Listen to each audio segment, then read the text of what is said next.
Está começando mais um episódio do podcast do Olhar de Cinema, Festival Internacional de Curitiba. Meu nome é Irineu Neto, eu apresento o podcast junto com a nossa anfitriã, a Lorraine Mendes. Olá, gente, um prazer estar aqui.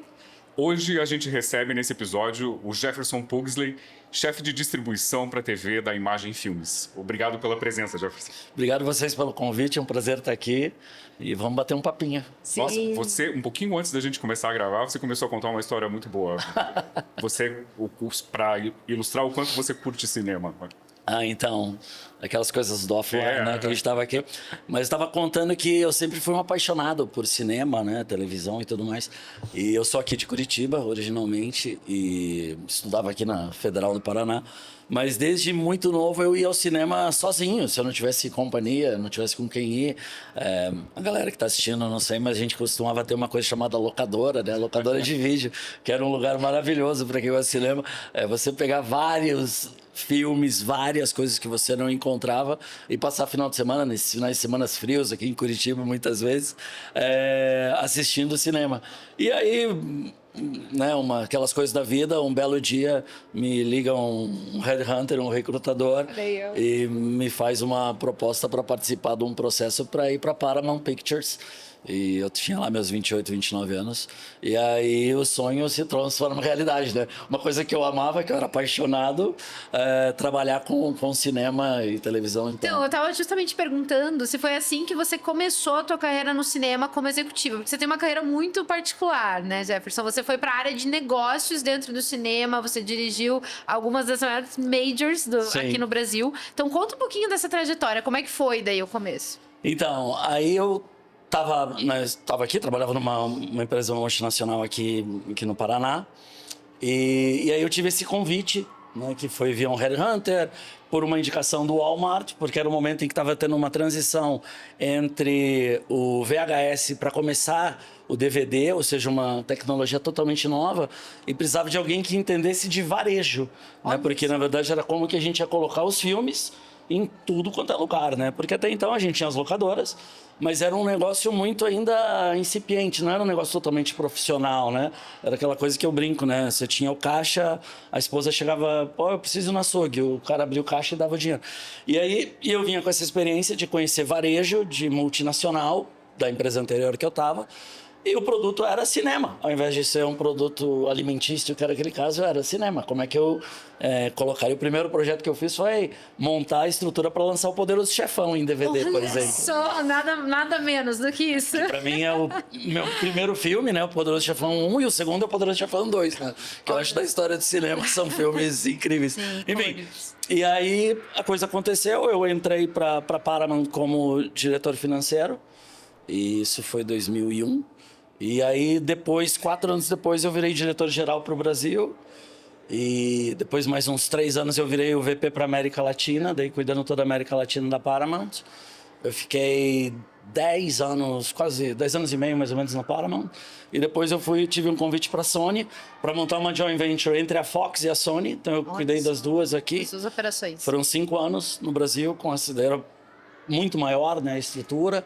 E depois a joint venture teve 5 anos de durabilidade, que era o período dela mesmo.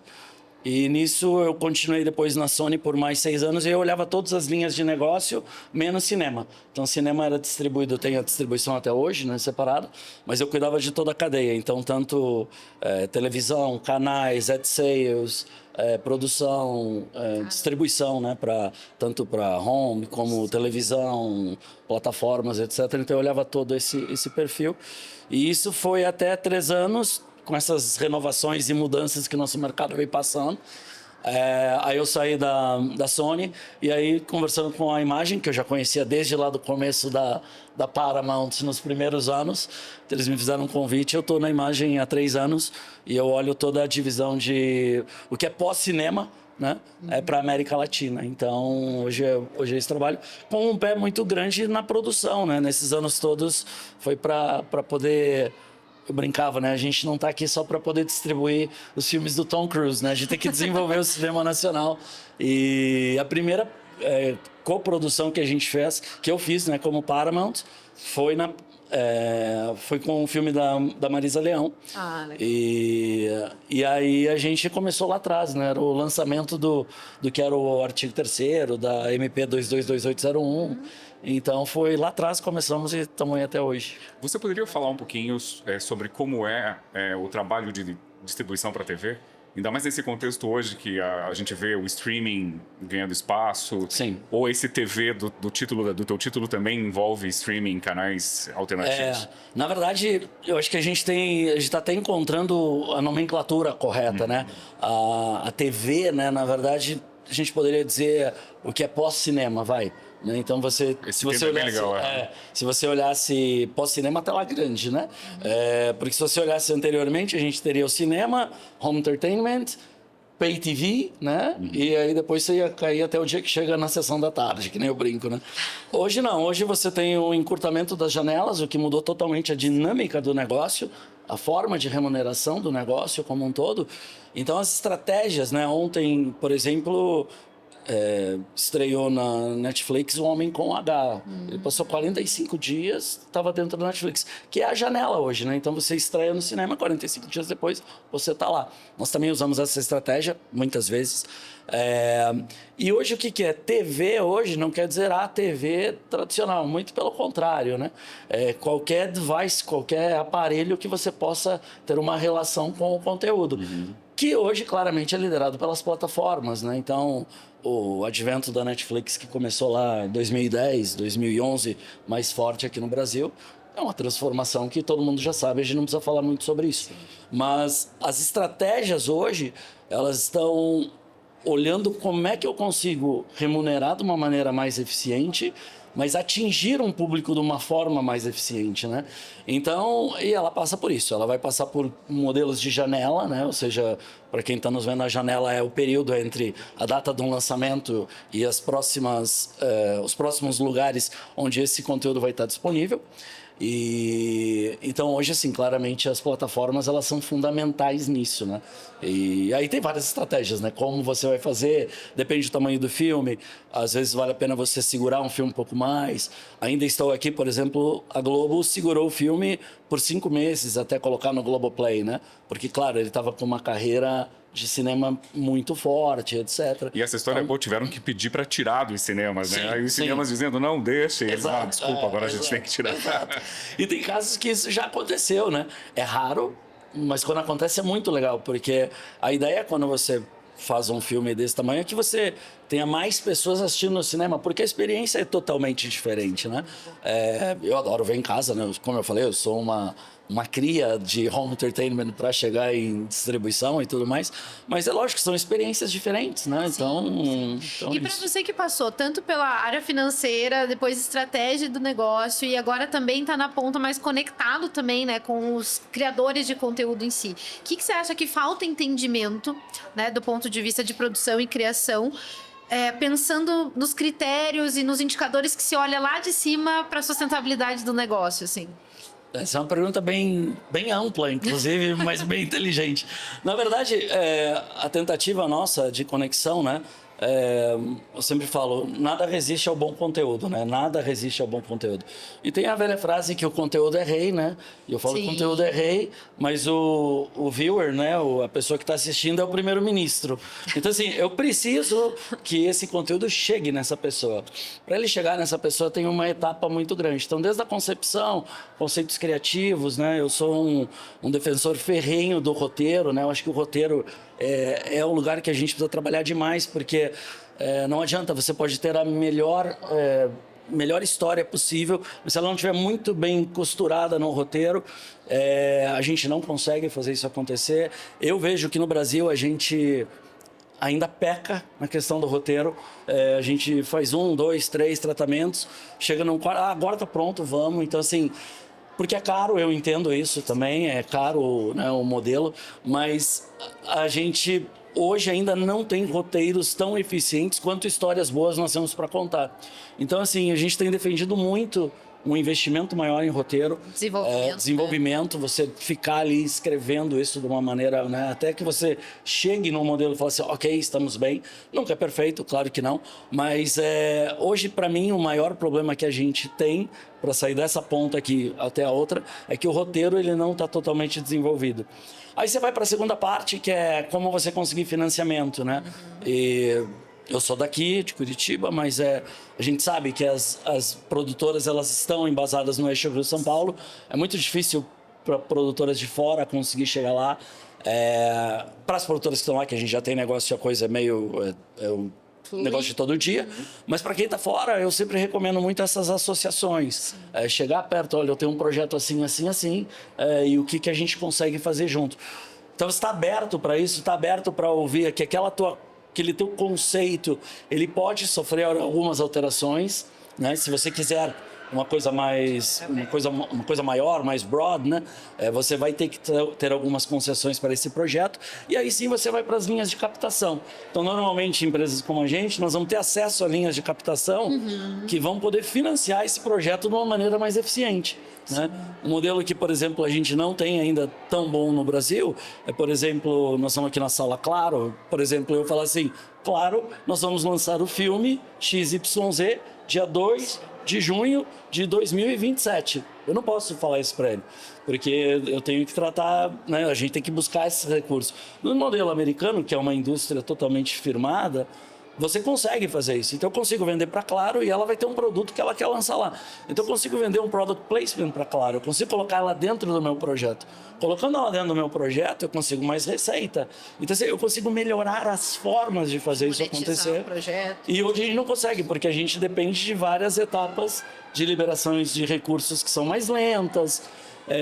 Então, essas concessões e essa abertura para você poder financiar o seu projeto, elas são super importantes, né? Mas eu sei que não são fáceis, eu não estou dizendo que é fácil, eu estou dizendo que são caminhos que a gente tem que seguir para tentar encontrar a melhor forma de financiamento e aí sim chegar numa estratégia que você consiga atingir a maior quantidade de pessoas possíveis, né? Então... Você comentou que no início da tua carreira você já entrou enfrentando uma mudança grande que era o fim do VHS para a entrada do DVD. E ao longo desses 25 anos, outras mudanças aconteceram, surgiu o DVD, surgiu o Blu-ray. Sim. E a minha pergunta é, você acha que as mudanças que a gente está experimentando hoje, elas são parecidas, diferentes? São as mudanças mais difíceis que você está vendo na tua carreira? Ou faz parte do ciclo? Fala um pouquinho sobre essa... E a gente está falando da era do streaming mesmo. Lógico, Rapaz, assim... Nós somos animais não feitos para a mudança, né? Vamos começar por aí. Ninguém gosta da mudança, né? Então, uma das coisas mais estressantes na vida do ser humano é a mudança, né? Isso dito, então quando você sai do VHS para o DVD lá atrás, era uma mudança conceitual, porque era modelo, era formato, mas era tipo um novo limite, né, onde você estava indo com aquela qualidade. Você vê que depois a gente muda para o Blu-ray e você não consegue fazer o mesmo efeito que você fez no modelo anterior. Nós sabíamos que aquilo lá tinha um período para acabar, porque a tecnologia ela ia avançando, a gente tinha a internet de escada, né? E aí você começa a ver, cara, tá acelerando, até que normalmente começa um modelo como o Netflix, que a gente sabe do streaming. O que eu vejo hoje? A maior dificuldade hoje é porque você passa por um modelo onde, num primeiro momento, né, se você pensasse, por exemplo, no modelo de varejo que eu falei antes, você tinha um limite físico para eu colocar filmes dentro de uma loja, porque ela tem um espaço e ela só cabe em X filmes, e ela vai tentar monetizar isso aí. Quando você pensa no modelo de streaming, você tem o que os americanos chamam de endless shelf, né? Ou seja, a prateleira sem fim. Eu posso pôr tudo aqui dentro, mas não funciona desse jeito, porque você tem que remunerar aquele conteúdo. Então hoje eu vejo que a grande dificuldade que a gente tem são dificuldades diferentes, mas então eu não consigo te dizer se ela é uma maior ou menor. Ela só é diferente, como a próxima que virá também vai ser diferente, e a gente tem que se adaptar para isso. É como você conseguir colocar num mar de conteúdo e num mar de coisas disponíveis que estou nesse negócio há mais de 25 anos, trabalho com isso. Eu não sei tudo o que está acontecendo, eu não sei. né? Tem cada dia que parece uma coisa nova. Agora a gente tem esses mini novelas, né? Tipo, parecem uns reels de 2 minutos. Esses dias eu comecei a assistir isso, eu fiquei impressionado. Daí todo mundo, pô, agora a onda é isso aqui, vamos fazer novela de 2 minutos. É isso, mas eu não sei, eu acho que não. Mas enfim, mas tem muita gente assistindo. Então, você conseguir tentar identificar, né, onde que essa próxima onda vai acontecer. Tem uma coisa, eu adoro esportes, né, e no hóquei no gelo, tem aquele disco, né, que chama puck. E aquele jogo não é sobre onde o puck está, mas é onde ele vai estar, né? Você tentar adivinhar onde é que vai o disquinho. Eu acho que o nosso trabalho hoje é tentar identificar para que lugar o consumidor está indo, para que lugar ele está carregando esse olhar dele. Eu vejo que cada vez mais a gente vai ter que... eu acredito ainda que nós vamos ter mais empresas se consolidando, nós vamos ter uma mudança da forma de olhar. Então, você gosta de um tipo de conteúdo, você vai ter as suas plataformas destino, porque você não consegue ter conteúdo para tudo, para todo mundo em um lugar só. Isso é impossível, Então, eu vejo que essa consolidação ainda vai acontecer. A gente vai ter ainda muitas empresas sofrendo nesse momento, porque o modelo do streaming é um modelo extremamente caro, né? Ao mesmo tempo que você não tem receita de uma parte, porque os consumidores assistem e saem, eles têm uma entrada e saída muito boa, que para o consumidor é ótimo. Para a sustentação do negócio é péssimo, né? E do outro lado da moeda, tem, para a tua pergunta anterior, como que você financia um projeto. E para financiar um projeto, você lembra que eu falei antes, a gente tinha cadeias que elas iam passando até chegar na sessão da tarde, né? E hoje não tem mais, você sai do cinema, 45 dias depois está no streaming. Ou você faz o dinheiro dentro desse período para recuperar o teu investimento, ou você não faz mais, porque depois ele vira uma cauda longa. Né? Então, o grande desafio o que eu vejo que é diferente de que a gente anteriormente, é que anteriormente a gente conseguia ter uma previsibilidade maior dos momentos de receita, de arrecadação. Hoje não. E eu posso fazer um filme que nós três aqui resolvamos fazer, que a gente acredita ser maravilhoso, vai para uma produtora, vai para uma distribuidora. Quando a gente chega no produto final, a gente olha para ele e fala assim, ele não tem espaço no cinema, a gente não consegue colocar ele no cinema. E aí eu tenho que ir direto para o streaming. Então, eu não tenho outras janelas de remuneração. Então, talvez o grande desafio hoje seja como, num mercado tão competitivo e tão granulado, a gente consiga ter uma estratégia de distribuição para o conteúdo, que anteriormente ela era muito... né, quadradinha. A gente sabia para onde ela ia. Hoje a gente não sabe para onde ela vai ainda. Então, assim, é meio você tateando no desconhecido. Né? E ontem você comentava, eu escutei um pedacinho que eu consegui do teu papo com o pessoal, que o pessoal tava super vidrado lá em ti. Você comentava que a gente está vivendo um momento muito bom de novo. Né? A gente teve um boom depois de streaming, quando veio todo mundo pro Brasil, aquela coisa maluca, depois baixa de novo e agora você falou que vai voltar. Queria que você comentasse um pouco sobre isso e que mudanças que você vê nesse mercado agora, nessa volta, que oportunidades que tem. Perfeito. Sim, o que aconteceu, né? Se a gente for falando dos ciclos, né? A gente começa lá atrás, quando você tem o mercado saindo VHS, DVD, você tem um boom, o mercado cresce demais, né? Era assim, um volume absurdo de receita. Isso gerava receita de todos os lados para que os estúdios, né? Tô falando aí, eu como head de estúdio aqui, a gente podia investir, porque tinha muita receita para investir. Aí você tem uma nova calma nisso, né? E aí você tem o boom dos streamings, especialmente durante a pandemia, que você tem uma procura por conteúdo muito grande. E aí depois você tem uma paralisação, onde eu sempre brinco que é que nem um buffet, né? Aquele buffet all you can eat, né? Você não come tudo, você não vai comer todas as coisas. Então não adianta você colocar 1 milhão de produtos lá dentro. Você colocar produtos com qualidade, que eu vou buscá-los, ou que eu estou sendo atingido de uma maneira eficiente. Eu vou buscar o teu conteúdo nesse mar de opções. Bom, então você volta a ter uma queda, porque daí não é tudo que serve para dentro das plataformas. E com essa redução das janelas e tudo mais, reduziu-se demais o valor de dinheiro a ser investido nos projetos. Porque, né, de onde sai o couro, sai a correia, não tem jeito. Se a gente não está gerando de uma ponta, você não consegue fazer na outra. O que eu vejo que vai mudar? A gente está com um projeto de lei rodando agora, né? Projeto da deputada Jandira Fegali, e ele volta a ter uma taxação, que é a palavra mesmo, sobre os modelos de streaming que hoje não tem uma taxação. Ah, você é a favor da regulação? Não estou dizendo isso. Eu estou dizendo que a gente precisa ter alguma política de incentivo para a produção nacional, que hoje a gente não tem. Então, assim, e hoje o Brasil, por exemplo, é o segundo maior país da Netflix, né? Tipo, a gente precisa ter algumas coisas que a gente possa... Como que a gente volta a isso? E eu entendo que as empresas, né, os streamings, eu sou muito conectado com eles, também têm esse interesse. Então, acho que chegar num modelo em que seja bom para ambos, que é o que está se buscando, ele vai fazer com que o nosso mercado cresça, e é aí que eu vejo a oportunidade.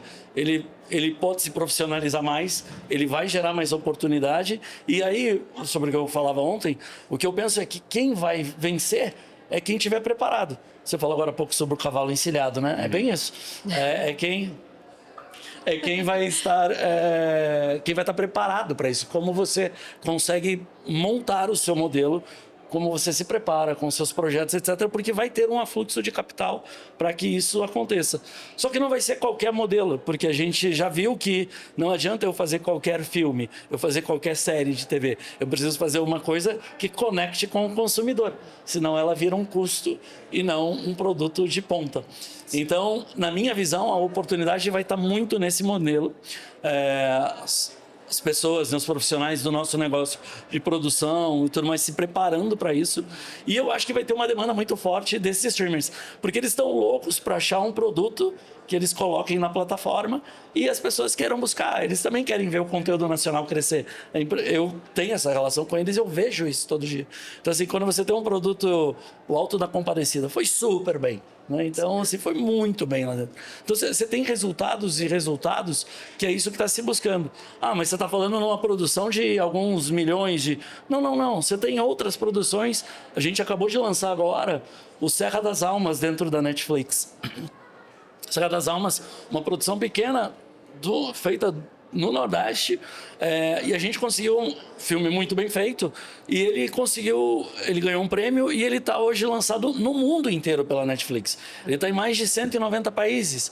Então, assim, uma produção só... Pô, então não é só Alto da Compadecida. Sim. A gente consegue colocar o Serra das Almas, você consegue fazer.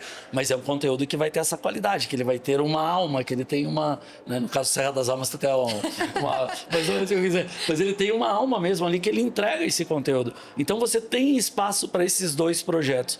O que você tem que estar preparado para isso? Né? Como que você vai entregar isso de uma maneira profissional, aberta, olhando o mercado? Né? Ou não, ou você pode fazer um projeto que seja para você e tá tudo bem, mas aí você não vai ter essa exposição ou o nível de investimento que você pode vir a buscar, né? Sim. Então eu vejo muito nessa linha hoje. Legal. Eu queria te perguntar um pouco hoje sobre qual é a posição que a imagem filmes ocupa no mercado hoje. Como você apresentaria a imagem? Porque ela tem, eu me lembro assim, muitos filmes para cinéfilos, coisas mais difíceis de distribuir, difíceis de justamente fazer chegar ao público, como você estava explicando, né? Você podia falar um pouco sobre a imagem? E até dessa estratégia, né? De vocês para conseguir ter esse espaço também, com esse cinema mais desafiador. Sim, a imagem é uma empresa que tem 35 anos de mercado, né? É uma empresa totalmente consolidada, né? E eu acho que assim os resultados dela, ela demonstra isso durante os anos, né? Sobre como que é hoje a estrutura da imagem. Ela tem uma estrutura de aquisição de conteúdo internacional. Esse conteúdo internacional passa por filmes de cinéfilos, por filmes de high-end, né? Que sejam muito comerciais, né? Por exemplo, um filme que a gente distribuiu ano passado numa parceria com a MUBI foi A Substância, da Demi Moore, que é um filme que ninguém acreditava em nada. A gente teve um resultado de cinema simplesmente fantástico, né? Então a gente Pode busca... falar quantos milhões de espectadores? Eu acho que... Eu tenho que confirmar para ti, mas foi mais de 500 mil de espectadores. Então, assim, teve um resultado maravilhoso com o filme, né? Que é um filme complexo, se você for para pensar. A gente relançou ele, inclusive, dublado, uma coisa que nunca aconteceu antes desse filme, porque ele foi tão bem, ele ter toda a carreira de Oscar e tal. Então, a gente busca esse tipo de filme, mas também busca os filmes mainstream que a gente possa colocar para poder sustentar, por exemplo, toda a estratégia que eu estava falando para vocês. Para eu, por exemplo, poder fazer uma negociação com um streamer de... Né, uma janela, primeira janela, etc. Às vezes ele quer um filme de ação, né? Tiro, porrada e bomba, e tá tudo certo, porque a gente tem consumidor para todos esses públicos. Então, assim, essa é a estratégia internacional da imagem. A gente teve em Cannes agora, a gente adquiriu muitos filmes que nós vamos vir com o Roadshow daqui a algumas semanas falando sobre isso, que eu acho que está muito legal, que vocês vão gostar muito de ver o que tem ali. E o segundo ponto que eu queria comentar é sobre a estratégia dos produtos nacionais, né? Hoje a imagem, nós estamos em produção com mais de 12 produções entre shooting e post-production, né, para poder lançar esses filmes nacionais. Então, toda semana a gente está vendo, a gente está lendo o roteiro, a gente está discutindo, a gente está vendo produção. Isso em coprodução com outras produtoras também. A gente tem produtora nossa interna, mas também coprodução com outras casas, né? Legal. Então, depende do modelo, a gente vai fazer ou a distribuição, ou nós vamos entrar na produção toda, né? E aí, então hoje, assim, a nossa estratégia é muito essa. A gente lança agora, dia 28 de agosto, O Rei da Feira, que é uma comédia com o Hassum. É uma parceria com a Paramount. A gente produziu, a Paramount vai ter os direitos pós-cinema, né? Esse ano ainda a gente entra com... nós vamos filmar mais três filmes ainda esse ano. No final do ano a gente filma Bruna Surfistinha 2, né, com a TV Zero, então assim, tem produções nossas. Potencial de bilheteria de filmes bem alto. E aí a gente entra nessas coisas, né, tipo, produtos que nós vamos ter mais fechados, talvez como Serra das Almas, produtos de mainstream como o Leandro Hassum, né, com o Rei da Feira, e produtos de IP, né, seja uma propriedade já reconhecida como Bruna 2. Então assim, é você criar esse universo para você tentar entrar para os filmes mais fechados, mais de nicho, como Serra das Almas, Batalha da Rua Maria Antônia, e aqui os outros filmes mais de ponta, porque a gente precisa fazer essa equação para poder criar um ecossistema sustentável, né, Total. Jefferson? E eu queria até, pegando esse gancho, como você trabalhou na parte de estratégia, entender quais são esses indicadores que você avalia lá no topo, né? Quando a gente olha assim para o negócio, é o ROI, o retorno de investimento sobre um produto, é quanto tempo aquele filme fica rentabilizando. Sim. Como é que você olha para esses indicadores? Sim, essa pergunta é muito boa. Na verdade, a estratégia é uma coisa viva, né? A estratégia não é matemática, né? Tipo, 2 mais 2 são 4, ponto, acabou. A estratégia, quando a gente olha especialmente para um negócio como o nosso, quando eu estava na Fox, por exemplo, o presidente da Fox falava, esse nosso negócio aqui, a gente joga 3/4 de bilhão naquela época, né? Não era mais. 3/4 de bilhão de dólar para cima e daqui a 2 anos a gente espera que volte 1,5 bilhão, né? O que ele queria dizer com aquilo? É porque quando você decide fazer um filme, se a gente resolver nós três agora, vamos fazer um filme, a gente só vai ter esse filme daqui a 2 anos. Isso se tudo correr muito bem, certo? E aí você tem que ver as tendências. Que filme que eu vou contar? Que história que eu vou contar? Então hoje o nosso modelo de negócio, ele olha o que a gente tem de estratégia, tendências, e a gente olha muito pelo que está acontecendo para o passado, né? Ou seja, a gente sabe que o brasileiro, por exemplo, é um apaixonado por comédias. Se você pegar as 30 maiores bilheterias do Brasil, eu vou falar do ano passado, agora tem Ainda Estou Aqui, que mudou um pouco a situação, mas os dados do ano passado, de 14 a 24, a gente tinha 26 filmes que eram comédias. As maiores bilheterias do Brasil eram comédias. E você tinha 4 filmes, enfim, que depois vai pro olhar. O que quer dizer? O brasileiro adora comédia. Aí você vai, que tipo de comédia? Então a gente começa a ver qual tipo de produto a gente vai colocar para esse mercado. Quer dizer então que só faz comédia? Não faz só comédia, a gente faz outros filmes também. Mas a gente sabe que tem uma tendência muito clara para isso. Bom, depois disso a gente começa a olhar quem que é o screenwriter, né? O roteirista, quem é o diretor, quem é o ator principal, quem que a gente vai colocar nesse elenco e qual é a atração que ele vai ter com esse público, né? Que público que a gente quer atingir, né? Então você define por ali. E aí você começa a colocar todos esses dados juntos, é meio que uma salada de dados para definir como que a gente funciona. Então isso tudo hoje, né? A gente olhando para o mercado nacional, no mercado internacional, nos estúdios funcionava um pouco diferente, porque os estúdios têm departamentos de futurologia, né? Literalmente, né? Tem áreas de futurologia, né? Mas você tem... no departamento, é sacanagem. Mas você tem pessoas que estudam o que vai acontecer nos próximos 50 anos. Isso existe hoje muito, muito claro. Olha só! Então aí você tenta conectar algumas coisas com aqueles dados. E aí os estúdios hoje, que eles têm feito, se vocês olharem, são muitos sequels, prequels, né, ou spin-offs de coisas, ou seja, propriedades já estabelecidas Porque o custo de lançar uma propriedade é muito grande. Então, assim, vamos lançar um filme de nós três. Pô, todo mundo conhece vocês dois, mas ninguém me conhece. Cara, é caro, porque tem que falar quem que eu sou. Então, essa relação, você começa a mudar a estratégia para você ter um pouquinho mais de segurança no teu resultado financeiro. Mas é seguro? Não. Se tem uma coisa que é muito inseguro, é o cinema, Quase né? que um monte de startup. Cada filme, se a gente fosse cada pensar, filme é um uma startup. investimento anjo que você faz. Gostei pra disso. tudo dar certo. Cada filme é uma startup. Eu né? faço investimento anjo e agora eu tô vendo uma similaridade muito grande. É isso. Cada filme é uma startup, né?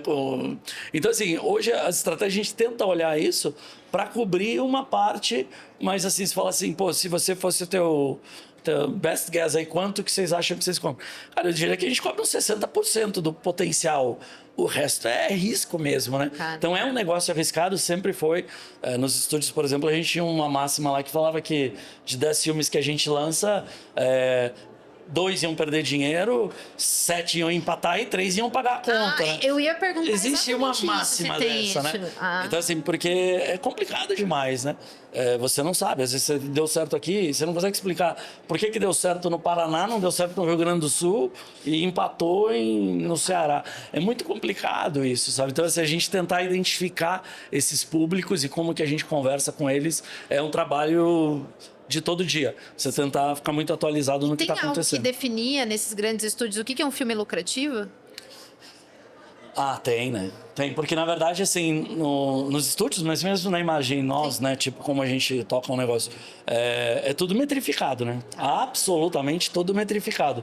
Então, assim, um filme que às vezes você não tem um box office gigantesco, mas quanto ao ROI dele, que você comentou antes, ele tá perfeito e tá tudo bem. Nós vamos fazer, o estúdio, por exemplo, fazia filmes para alimentar os acordos que eles tinham com as pay TVs, né? Então, por exemplo, eu tinha filmes médios, se você pensar a Sony, por exemplo, com os filmes de Adam Sandler. Ela tinha vários filmes que saíam e eles davam certo muitas vezes na bilheteria, mas até hoje, se você ligar agora qualquer TV a cabo, eu aposto que agora vai estar passando Esposa de Mentirinha em algum canal, né? Porque, de fato, é um produto que é um evergreen, né? Tá sempre verde. Então, esse tipo de filme, ele tem uma sustentabilidade muito boa, né? No Brasil, a gente tem casos, por exemplo, com a cota da Ancine para TV a cabo, por exemplo, que até 7 anos aquele filme cumpre 100% da cota. Depois disso, ele cumpre só 50% da cota. Aí tem alguns filmes que eles continuam indo ao ar, mesmo sendo só cumprindo metade da cota, porque eles entregam resultados de audiência. Então, esses são os títulos que aí responde a tua pergunta, que eles vão ter uma durabilidade maior. Mas sim, tudo é metrificado, todas as vendas, todas as receitas são feitas em nível de título, né? Então eu coloco o título A, B, C, D, e aí depois a gente vai colocando todos os custos associados a cada um deles, e aí depois eu tenho o resultado para cada um dos filmes. Então a gente consegue ver, sempre em estúdio, mas também dentro da imagem, tipo, 1 a 1, quem deu resultado, quem não deu resultado, a gente sabe o que foi lucrativo, o que não foi lucrativo. Legal. Tudo metrificado. Você comentou como hoje é difícil prever coisas ou fazer cálculos no mercado de distribuição e de cinema. Nem sempre 2 mais 2 é igual a 4, né? Não.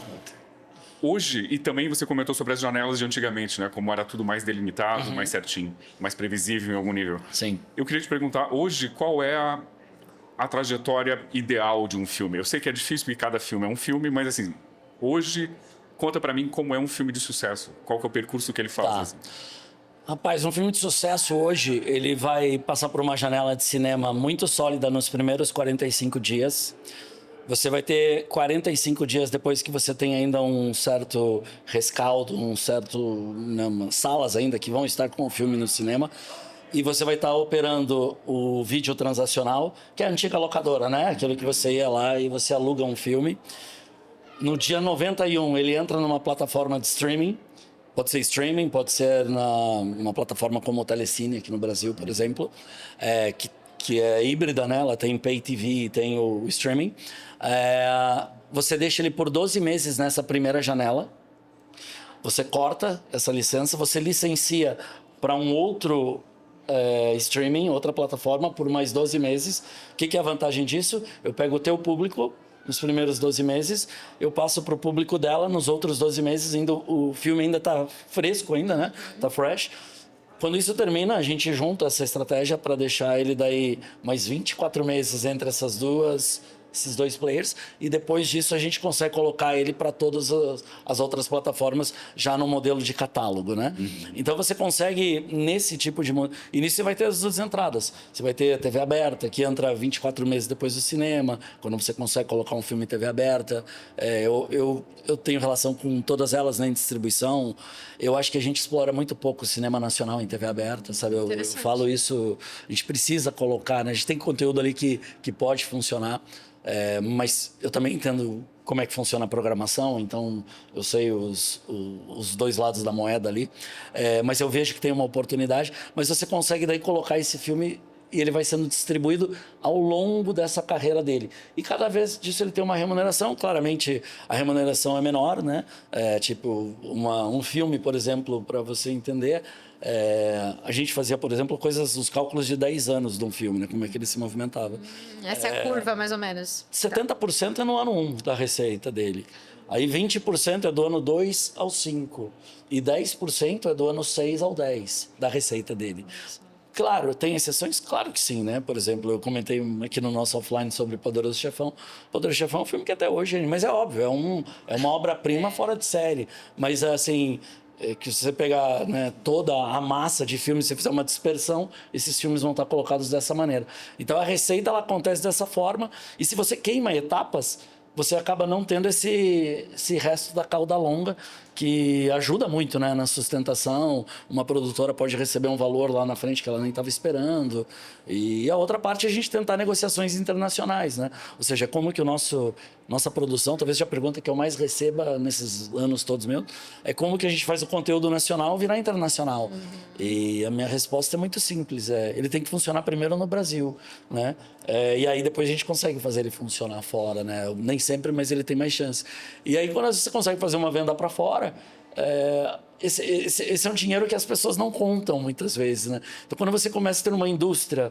Lembra que eu estava falando um pouco sobre a tua pergunta, o porquê que eu acredito que esse olhar que está se tendo agora de legislação, etc., pode nos ajudar? É porque a gente consegue dar uma perenidade para esse conteúdo.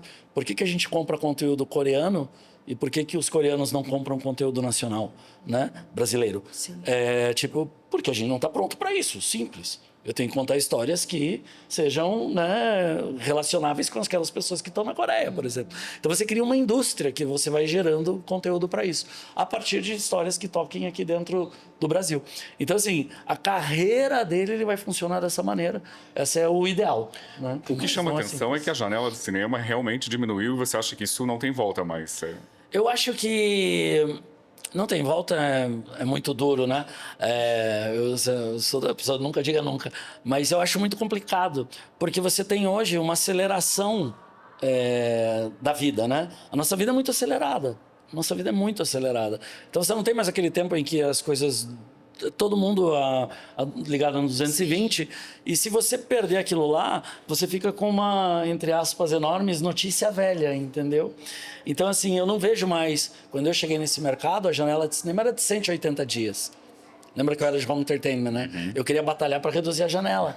Sim. Né? Por quê? Porque o produto ficava frio. Ele andava, daí ele ficava num buraco negro ali, para depois você voltar. Achei que você perdia todo o efeito da campanha. Hoje, lembra que eu estava falando há pouco sobre ter os IPs, os sequels, os prequels. Hoje o que você quer? Você quer aproveitar o máximo do marketing que você construiu para você não ter que reinvestir, ou você ter um retarget nesse marketing, né? Então, se você pega e alonga demais a janela novamente, você vai esfriar o conteúdo. Esfriando o conteúdo, o interesse diminui.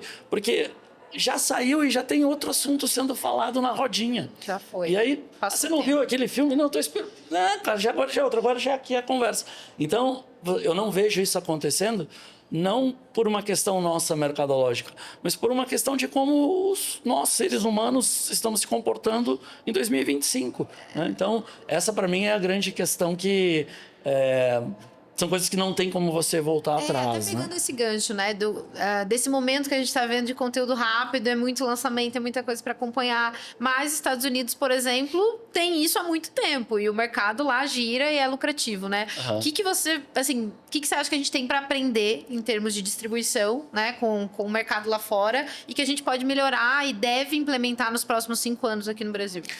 Assim, eu falo isso com muita tranquilidade porque, né, minha vida inteira eu trabalhei com empresa americana, né? Minha vida inteira, né? Então, assim, esse modelo que eles têm é porque é um mercado muito diferente. Ele assim, é muito avançado, né? Se eu voltar lá atrás, por exemplo, quando a gente falou em mercado de VHS, etc., DVD, no DVD, que era uma coisa que tinha penetração, um americano normal, por household, né, por casa, comprava por ano 24 filmes. Não. Sabe quanto comprava um brasileiro? Não. Casa brasileira? Chuta um número. No Sim. boom do DVD. 2. 2, 5 a 7? 0,8. Então, assim, mesmo no boom, no momento em que Sim. todo mundo estava procurando aquilo, a gente tem um comportamento diferente. Nosso Sim. comportamento, a relação com o conteúdo é outra. Então, de fato, não é nesse nosso caso, muito do que funciona lá a gente replica aqui, né? Mas nem tudo dá, porque o comportamento do americano, ele, logicamente, é diferente do nosso, por todas as razões que a gente sabe. Então, o que eu vejo que a gente tem hoje para explorar com eles é como conseguir fazer com que essas plataformas que estão disponíveis, elas consigam ser mais eficientes para elas mesmas e para o consumidor. E o que diz isso? Muito com a receita, porque custa para o consumidor. Então, se a gente fala com o consumidor médio americano, com o consumidor médio brasileiro, né, você vai falar com uma pessoa que, tipo, tem um salário de $1.000, né, no Brasil. Vamos dizer que a pessoa ganha $1.000 no Brasil. Que é um bom salário. Que é um ótimo salário. Estou falando em R$5.000. Né? Lá você vai ter um salário, né, eu estava lendo uma matéria quando estava vindo para cá, o cara que embala ovos numa fábrica lá, que é de um brasileiro que cuida disso ali, ele ganha $20 por hora. Se ele trabalhar um mês assim, ele ganha $5.000, né? É uma relação muito complicada que você tem para todas as coisas, entendeu? O custo de vida em dólar é diferente do Brasil, obviamente que sim. Mas, na verdade, as nossas necessidades aqui acabam sendo outras. Então, lá eles conseguem explorar um pouco mais, porque você tem mais pessoas, mais pagantes no negócio. Nós temos menos pagantes. Então, quando eu tenho menos pagantes, afeta toda a minha cadeia de distribuição. Porque eu tenho menos pessoas pagando, pensando numa plataforma que tiver a cabeça qualquer uma. Não estou falando das maiores super bem estabelecidos, mas daquela menor que está tentando ali colocar um conteúdo diferente. Pô, o cara vai lá, ele pega um mês, ele assiste tudo que ele quer e ele cai fora, porque ele não dá, ele tem que pagar outra coisa. E isso é a grande dificuldade que eu vejo da sustentabilidade. Ela passa por uma questão econômica e de perfil de consumidor que é muito diferente do nosso. Então a gente tenta adaptar aqui modelos que lá façam sentido. Mas nem tudo que dá certo lá vai dar certo aqui por essa razão econômica, que a gente claramente sabe as diferenças e faz parte do jogo, né? A gente tem que adaptar isso aí. Com certeza, legal. É isso, então. Eu estou satisfeito com as perguntas e com a conversa. Tá ótimo. Maravilha, eu queria muito te agradecer em nome do Olhar de Cinema, em nome do Messi. Muito prazer estar te recebendo aqui. Eu que E agradeço. portas abertas para você voltar agora para os próximos anos. Não, só me convidar bem. Obrigado pela atenção, obrigado pelo Obrigado, tempo. Jefferson, valeu. Muito bom o papo. Até a próxima. Maravilha. Bom, esse episódio do podcast do Olhar de Cinema fica por aqui. Acompanhe a gente nas redes sociais e até a próxima.